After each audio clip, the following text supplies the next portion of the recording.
Բարև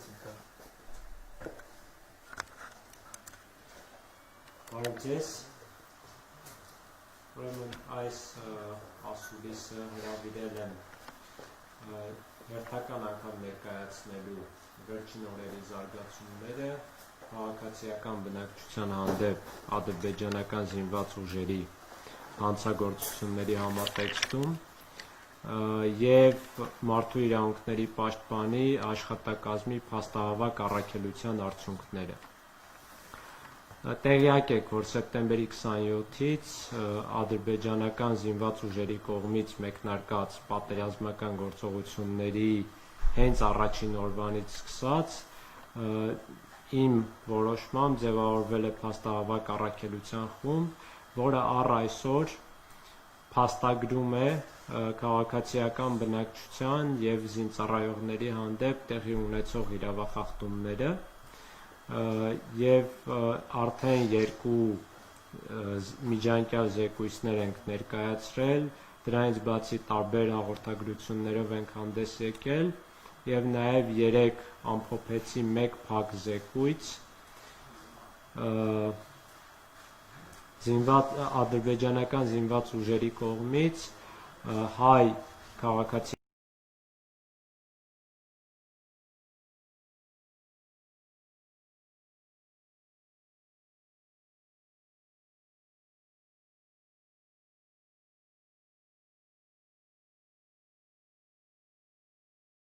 անձանց և զինծառայողների հանդեպ անմարդկային վերաբերմունքի դեպքերի վերաբերյալ։ Ինչու փակ զեկույց, քանի որ այնտեղ բավականին դեպքեր կան, որոնք դաժան պատկերներ են ներկայացնում, պատշաճ եմ համարել, որ այս փակ զեկույցը չհրապարակայնացնեմ, սակայն արդեն բավականին շատ խողովակներով համապատասխան միջազգային կառույցներին, որոշում կայացնողներին ուղարկել ենք և շարունակում ենք ուղարկել, որպեսզի տեսնեն, թե ինչ խնդիրներ կան հայ զինծառայողների դիակների, հայ ռազմագերիների և քաղաքացիական անձանց հանդեպ, որոնք կատարվում են ադրբեջանական զինված ուժերի կողմից։ Հիմա կարճ ամփոփեմ վերջին օրերի զարգացումները, նախ թվերով վիճակագրությամբ, այս պահի դրությամբ մեր տվյալներով առկա է առնվազն 36 քաղաքացիական զոհ սեպտեմբերի 27-ից սկսած և 115 վիրավոր։ Զոհերի վիճակագրությունը ըստ աշխարհագրության և ըստ սեռի ու նաև ըստ դեպքի վայրի ներկայացրել ենք համապատասխան հաղորդագրությամբ ու տեղեկապատկերներով, մասնավորապես մի քանի հանգամանք կուզեի շեշտադրել, որ 36-ից 20-ը սպանվել է իր բնակության վայրում, ինչը նշանակում է, որ անակնկալ հարձակման հետևանքով է եղել և նաև թիրախային դիտավորյալ հարձակման հետևանքով են այս դեպքերը տեղի ունեցել, քանի որ բնակության վայրը ինքնին ենթադրում է, որ դա քաղաքացիական օբյեկտ է, այսինքն բնակելի հատված է, իսկ ադրբեջանական կողմը, ինչպես տեղյակ ենք, կիրառում է գերճշգրիտ հրթիռային համակարգեր և անօդաչու թռչող սարքեր, որոնց միջոցով բնականաբար հնարավոր է կանխատեսել, թե ինչ թիրախի են հարվածում, ինչը նշանակում է, որ սխալի հավանականությունը գործնականում շատ ցածր է։ Սրանից և մի շարք այլ հանգամանքներից մենք ենթադրում ենք, որ բազմաթիվ դեպքերում թիրախային դիտավորյալ հարվածներ են հասցվել քաղաքացիական բնակչությանը։ Եվ եթե սեռային բաշխվածության բերենք, 36-ից 8-ը կին է, 28-ը տղամարդ, մոտ կեսը, այս տվյալը ամբողջական չենք կարողացել ամփոփենք, բայց մոտ կեսը 50-ից բարձր տարիքի է, ինչը նշանակում է, որ խոցելի խմբի են պատկանում տարիքային տեսանկյունից։ Նշեմ, որ մոտավոր նման պատկեր է նաև վիրավորների պարագայում, մոտ կեսը վիրավորների վիրավորվել է իր բնակության վայրում, դրանից հետո արդեն հասարակական այլ վայրերում, աշխատանքի վայրում եւ ավելի անվտանգ վայր տեղափոխվելիս։ Եվ 115 վիրավորից 95-ը լուրջ վիրավորումներ են ստացել, 20-ը նախնականորեն մոտ 20-ը թեթև վիրավորումներ, այս 95-ից 18-ը կանայք են, 77-ը տղամարդիկ են։ Էլի բավականին շատ դեպքերում ակնհայտ է, որ թիրախային դիտավորյալ հարվածներ են հասցվել, որոշ այլ դեպքերում չտարբերակված հարվածներ, որոնք երկուսն էլ միջազգային մարդասիրական իրավունքով համարվում են ծանր հանցագործություններ, պատերազմական հանցագործություններ։ Անդրադառնամ նաև նյութական վնասներին, ինչպես տեղյակ եք, լայնածավալ թիրախավորում տեղի է ունեցել ամսի 27-ից սկսած բավականին շատ բնակավայրերի ուղղությամբ, մեր հաշվարկով ավելի քան 130 բնակավայրի ուղղությամբ, որոնք գտնվում են տարբեր աշխարհագրության վրա, ուղղությամբ, այսպես ասեմ, հարավից մինչև հյուսիս և սահմանամերձ գյուղերից ու բնակավայրերից մինչև ամենախորքային բնակավայրերը։ Այս հարվածների հետևանքով մեր նախնական հաշվարկներով 7800 անշարժ գույք է վնասվել, մասնավորապես մասնավոր գույք, այսպես ասեմ, մասնավորապես բնակարան, տուն, խանութ և այլն։ Վնասվել է 1310-ից ավելի ենթակառուցվածք, հանրային կամ արտադրական նշանակության օբյեկտներ և 720-ից ավելի անշարժ գույք, մասնավորապես մեքենա։ Մի փոքր կուզեի մանրամասնել ենթակառուցվածքների վիճակագրությունը, այս 1310-ի մեջ մտնում են էլեկտրամատակարարման համակարգերը, կենտրոնները, կայանները, ցանցերը, նույնը կապի և հաղորդակցության ոլորտում, ջրամատակարարման, գազամատակարարման ոլորտում, ինչպես նաև տրանսպորտային, ճանապարհատրանսպորտային ոլորտում ներառյալ կամուրջները։ Այս թվի մեջ մտնում են նաև հանրային նշանակության բազմաթիվ շինություններ, մասնավորապես դպրոցներ, մանկապարտեզներ, հիվանդանոցներ, մշակութային կենտրոններ և հոգևոր կենտրոններ, եկեղեցիներ։ Տեղյակ եք բնականաբար Շուշիի Ղազանչեցոց եկեղեցու հանդեպ թիրախային դիտավորյալ դաժան հանցագործությունը, դրա վերաբերյալ առաջիկայում հանդես կգամ լրացուցիչ արտահերթ զեկույցով, երբ զեկույցը հրապարակվի տեղյակ կլինեք, այժմ ավարտման փուլում ենք, զեկույցի նախագծի վրա ենք աշխատում։ Եվ բացի դրանից նաև այս թվի մեջ 1310-ի մեջ մտնում են արտադրական նշանակության օբյեկտները,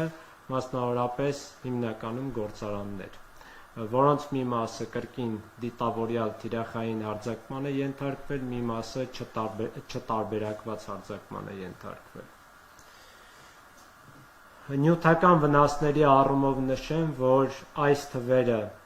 բավականին նախնական ու մոտավոր են, բայց մեր նախնական հաշվարկով նույնիսկ համեստ թվեր ենք ներկայացրել, քանի որ բազմաթիվ բնակավայրերում մասսայական, լայնածավալ նմանատիպ հարձակումներ են եղել ու ծանր հրետանու կամ հրթիռների կիրառմամբ, ինչը նշանակում է, որ մեկ հարվածից երբեմն վնասվել են տասնյակ կամ հարյուրավոր անշարժ և շարժական գույքեր։ Այս վերջին օրերի մասով նշեմ, որ Ադրբեջանը հրադադարի հայտարարությունից հետո, հոկտեմբերի 10-ի հայտարարությունից հետո, ինչպես տեղյակ եք, շարունակել է խաղաղ բնակավայրերի թիրախավորումը, հրետակոծություն, հրթիռակոծություն, ռմբակոծություն, Դրա հետևանքով առնվազն 8 քաղաքացիական անձ սպանվել է,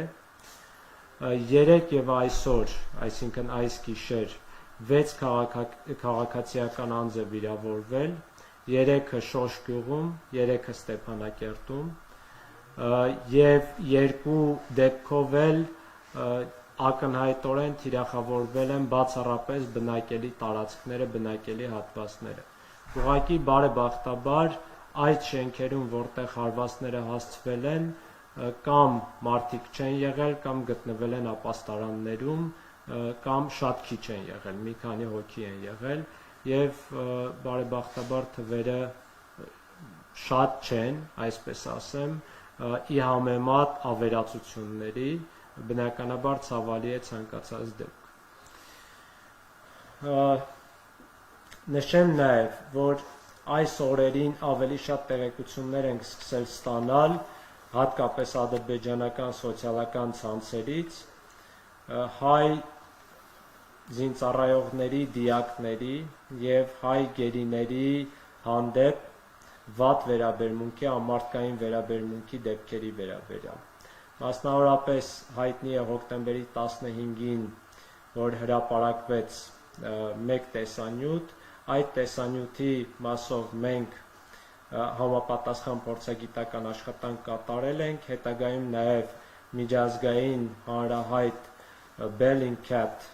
պլատֆորմը նույնպես հետաքննություն է կատարել եւ ներկայացրել է հիմնական վերլուծությունն ու փաստերը, որից նույնպես եւ նաեւ մեր փորձագիտական քննությունից նույնպես ակնհայտ է, որ դա ամբողջությամբ ճշմարիտ դեպք է, որևէ կեղծիք այնտեղ չկա, ի հեճուկս ադրբեջանական պաշտպանության նախարարության պնդումների,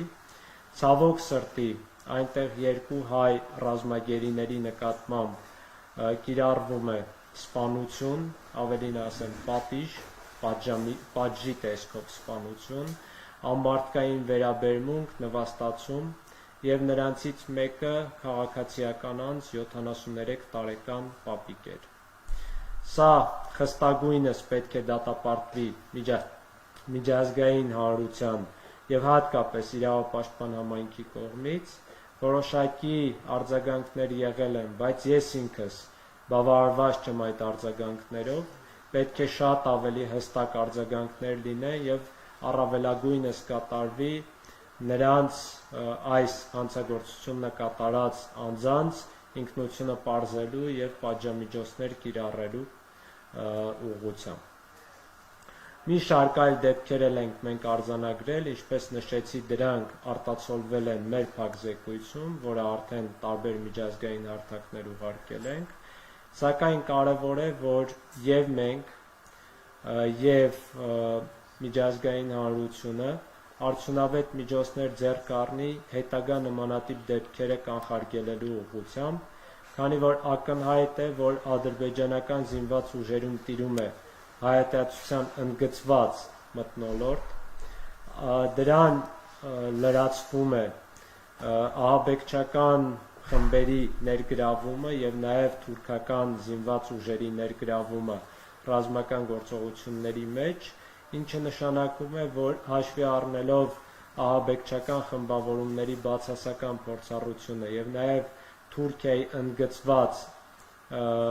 ցեղասպանական մոտեցումը հայության հանդեպ ռիսկերը մեծանում են, որ նմանատիպ դեպքերը կարող են կրկնվել։ Իսկ այստեղ միջազգային հանրությունը ընդգծված պարտավորություններ ունի, որպեսզի կանխարգելի նմանատիպ հանցագործությունները։ Կանխարգելման աշխատանքները կարող են լինել բազմաթիվ, բայց կարծում եմ պետք է ներառեն առաջին հերթին համապատասխան պատժամիջոցներ Ադրբեջանի եւ Թուրքիայի հանդեպ, բոլոր տիպի հանցագործությունների պատժման եւ կանխարգելման նպատակով, քանի որ հիմքերը բազմաթիվ են արդեն, որ մասսայական հանցագործություններ են կատարվում քաղաքացիական բնակչության եւ զինծառայողների հանդեպ։ Երկրորդ քայլը պետք է լինի իրավապաշտպան համայնքի օր առաջ այցելումը եւ նաեւ միջազգային տարբեր կառույցների ներկայացուցիչների այցերի հաստահավաք առաքելությունների կազմակերպումը Արցախ, որպեսզի իրենք տեսնեն, թե տեղում ինչ է կատարվում, օբյեկտիվ համակողմանի զեկույցներ ներկայացնեն միջազգային հանրությանը, եթե կասկածում են մեր կատարած փաստահավաք առաքելության արդյունքների վրա։ Եվ երրորդ քայլը, կարծում եմ, շատ կարևոր է մարդու իրավունքների պաշտպանության տեսանկյունից, որ միջազգային հանրությունը արդեն ճանաչի Արցախի հանրապետության անկախությունը եւ մեր վաղուց իրացված ինքնորոշման իրավունքը, ինչը կարող է լրացուցիչ, զսպիչ միջոց դառնալ հետագա իրավախախտումների կանխարգելման ուղղությամբ եւ նաեւ պետք է դառնա համապատասխան փոխհատուցող միջոց մեր կրած զրկանքների, մեր տեսած իրավախախտումների համար եւ վերջին 20 օրվա ընթացքում եւ 1988 թվականից ի վեր եւ նաեւ 2016 թվականի ընթացքում։ Եվ կուզեի մեկ այլ ուղղության էլ անդրադառնալ, դա հումանիտար աղետն է Արցախի հանրապետությունում, ադրբեջանական զինված ուժերի ուղիղ թիրախավորման, դիտավորյալ եւ չտարբերակված թիրախավորման հետևանքով բազմաթիվ քաղաքացիներ լքել են իրենց տները, մի մասը ապաստանել են կամ ավելի անվտանգ բնակավայրերում, կամ Հայաստանի Հանրապետությունում։ Մենք բոլորը շնորհակալ ենք բոլոր մեր աջակիցներին, հատկապես հայությանը, Հայաստանի Հանրապետությունում եւ Սփյուռքում, ովքեր օգնության ձեռք են մեկնում բոլոր արցախցիներին կարիքավոր եւ Հայաստանի Հանրապետությունում եւ Արցախի Հանրապետությունում։ Շնորհակալ ենք բոլորին, ովքեր տարբեր ձևերով մեր իրավունքների պաշտպանության խնդիրներն են բարձրացնում միջազգային հարթակներում։ Իհարկե նաև շնորհակալ ենք այն սրտացավ միջազգային օտարերկրյա կազմակերպություններին, անհատներին, որոնք անընդհատ փորձում են նյութական կամ բարոյական աջակցություն ցուցաբերել մեզ։ Սակայն կարծում եմ այսքանը բավարար չէ, հայությունը իր առավելագույնը անում է, բայց միջազգային հանրությունը ձախողվում է իր պարտականությունների կատարման հարցում։ Եվ հետագա իրավախախտումները ավելի մեծ պատասխանատվություն են դնելու միջազգային հանրության առջև, քանի որ արդեն վաղուց հաստերը առկա են, ապացույցները առկա են, որ այստեղ կատարվում են լայնածավալ դիտավորյալ հանցագործություններ եւ այստեղ ռիսկերը անընդհատ մեծանում են իմ նշած մի շարք գործոններով պայմանավորված, ադրբեջանա-թուրքական եւ ահաբեկչական գործոններով պայմանավորված եւ նաեւ լայնածավալ արգելված զենքերի ու մեթոդների կիրառման պայմանավորված։ Հետևաբար միջազգային հանրությունը պետք է օր առաջ միջամտի բոլոր հնարավոր ձևերով կանխարգելելու համար ցեղասպանական գործողությունները Արցախի բնակչության հանդեպ։ Չհաշված, որ Արցախի բնակչությունը ունի նաև մարդասիրական բազմաթիվ կարիքներ, որոնք հայության ուժերով եւ Արցախի հանրապետության կառավարության ուժերով փորձում ենք կարգավորել, ապահովել, բայց եթե այսպես շարունակվի, խնդիրները ավելի սուր են արտահայտվելու, հաշվի առնելով նաև COVID-19 համավարակը, ինչը ամբողջ աշխարհում բավականին լուրջ մարդասիրական վտանգներ է առաջացրել ու առաջացնելու է։ Այսքանը, շնորհակալ եմ, պատրաստ եմ պատասխանել ձեր հարցերին։ Հանրային հեռուստաընկերություն Հայկ Նավասարյան, պարոն Բերդանյան, այսօր դուք տարածել երկու ռազմագերիների հետ կապված ադրբեջանցիները ու տարածեցին, որ նրանք տեսել են իրենց ընտանիքների նրանց վիճակի առողջական եւ պետության պայմանների մասին մանրամասներ քաղաքը եւ արդյոք այլ ռազմագերիների կապված այս պայմանների կանխել։ Ներողություն, նկատի ունեք հայ ռազմագերիների մասին։ Այո։ Ես այնքանով եմ տեղեկացված, որքանով լրատվամիջոցներն են անդրադարձել, այս պահին դեռևս ավելի շատ ինֆորմացիա չունեմ, բայց շատ կարևոր է, որ ինչպես նշեցի, հայ ռազմագերիները արժանանան միջազգային մարդասիրական իրավունքով եւ մասնավորապես Ժնևյան կոնվենցիայով իրենց հասանելիք վերաբերմունքին եւ ապահովված լինեն նրանց բոլոր իրավունքները եւ բնականաբար նաեւ ապահովի իրենց հարազատների հետ կապը։ Մեկ կողմում պահող ադրբեջանցի զինվորին վիրահատել են հայ բժիշկները, սա հետ կապված Ադրբեջանը որևէ հայտարարություն։ Ես որևէ հայտարարությունից տեղյակ չեմ Ադրբեջանի կողմից։ Ես տեղյակ եմ նաև հետաքրքրվել եմ այդ զինվորի առողջական վիճակով, տեղյակ եմ, որ մեր առողջապահության համակարգի պատասխանատուները պատշաճ բուժօգնություն են ցուցաբերել եւ ցուցաբերում նրան։ Ու իմ լիազորությունների շրջանակներում էլ պատրաստ եմ ես ապահովել նրա իրավունքների պաշտպանությունը, եթե կարիք ապահովել նրա իրավունքների պաշտպանությունը, եթե կարիք